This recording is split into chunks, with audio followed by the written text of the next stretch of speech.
Salam. Abşeron rayonu Ceyranbatan qəsəbə 2 saylı tam orta məktəbin biologiya müəllimi Leyla İsmailova. Heykəltaraş forması olmayan qaya qranit parçasının lazımsız hissələrini kənar etməklə möcüzə yaradır. Bəs təbiətdə bu fəaliyyətlə müqayisə ediləcək bir prosesə rast gəlirikmi? Məlumdur ki, orqanizmlər təbiətin canlı və cansız amilləri ilə qarşılıqlı münasibətdə olub, yaşama uğrunda mübarizə aparır. Mübarizənin nəticəsi olaraq uyğun gələnlər salamat qalır, uyğun gəlməyənlər isə məhv olur. Beləliklə, sanki təbiət tərəfindən seçilir, təbii seçmə baş verir. Bugünkü dərsimizin mövzusu təbii seçmə və orqanizmlərin ətraf mühitinə uyğunlaşmasıdır. Təbii seçmə saysız hesabsız dəyişkənlikləri toplayaraq az əhəmiyyətli fərdləri kənar etməklə uyğunlaşma və növlər yaradır. Təbii seçmənin heykəltaraşla analogiyası tam ola bilməz. Yaradıcı insan gələcək yaradıcılıq haqqında plana malikdir və qranitdən bu və ya digər hissələri yonmaqla o məqsədinə nail olur. Lakin seçmədə belə bir plan yoxdur. Seçmənin təsirinin istiqamətlənməsi təbii yaranır. Lakin heykəltaraş üçün mümkün olmayan bəzi məsələlər təbii seçməyə xasdır. Yəni, təbii seçmənin təsiri üçün qeyri-məhdud vaxt, milyon və milyard il və həddindən artıq müxtəlifliyə malik material vardır. Təbii seçmə üçün ilkin material populyasiyada baş verən irsi dəyişkənlik hesab edilir.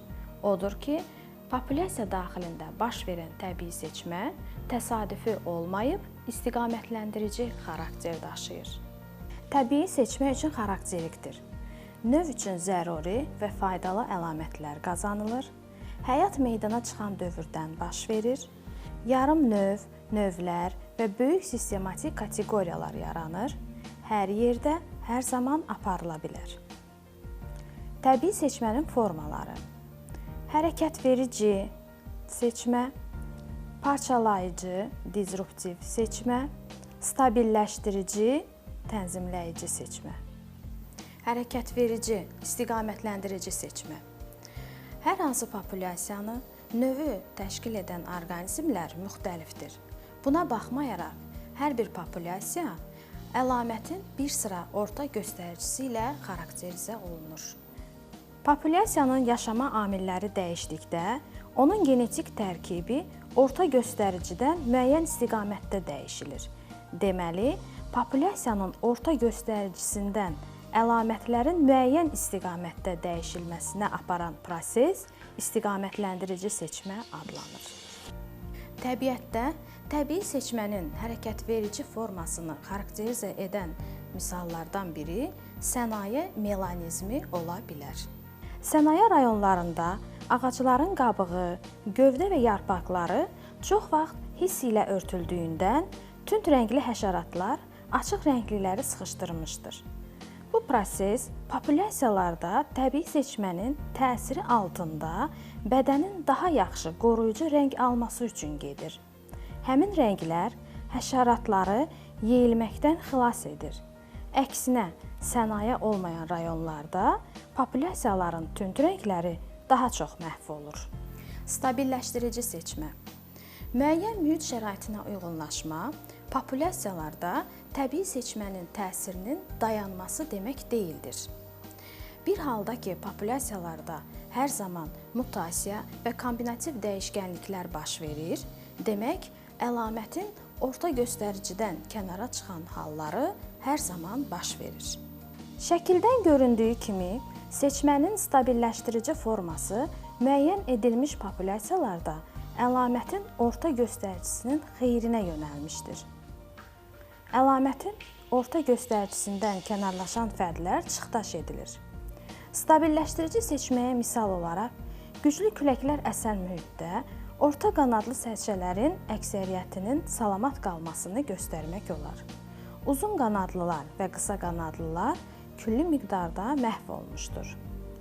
Başqa misal, məməli heyvan ailəsində məhv olan balaların ölçüsü əlamətin orta göstəricisindən ya böyük, ya da kiçik olur. Bu isə onların qidalanma şəraitində və düşməndən müdafiə olunma qabiliyyətində əks olunur.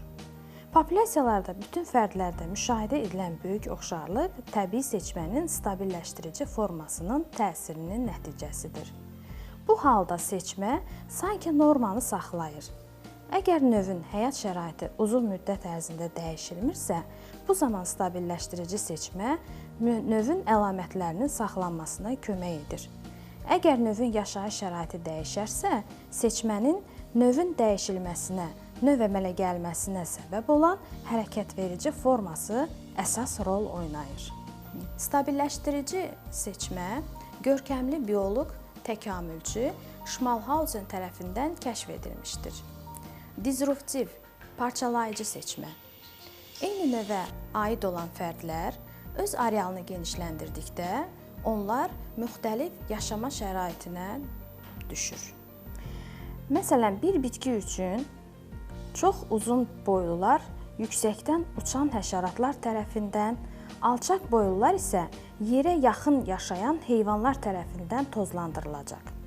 Amma orta boya sahib olanların səviyyəsində yaşayan bir heyvan yoxdursa, tozlanmaları çətinləşəcək və çoxala bilməyəcəklər.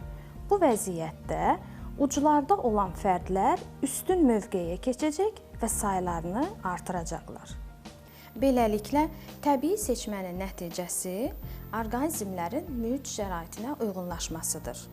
Bitki və heyvanlarda mühit şəraiti daim dəyişdiyi üçün bu uyğunlaşma nisbi xarakter daşıyır və formaları aşağıdakı kimidir. Çoxalma intensivliyi və çox nəsil vermə qabiliyyəti, passiv müdafiə, maskalanma, mimikriya, qoruyucu rəng, xəbərdarlıq edici rəng. Çoxalma intensivliyi və çox nəsil vermə qabiliyyəti. Nəsli kütləvi surətdə məhvə məruz qalan orqanizmlərdə növlərin salamat qalması üçün çox miqdarda, nəsil qayğısına qalma instinkti olan növlərdə isə az miqdarda bala verməsi mühüm uyğunlaşmadır. Parazit qurdlar, gəmiricilər, bir çox balıq növlərinin çoxlu miqdarda nəsil verməsi, külək vasitəsilə çarpaz tozlanan bitkilərdə tozcuqların həddindən artıq əmələ gəlməsi aid ola bilər. Passiv müdafiə. Buna bitkilərdə tikanlar, əlvan çiçəklər, kökün dərinə getməsi, gövdə və yarpaqlarda su toplamaq, heyvanlarda zireh, tikan, xitin örtük aiddir. Maskalanma. Orqanizmin özünü ətrafdakı hər hansı bir əşyaya oxşatmasıdır.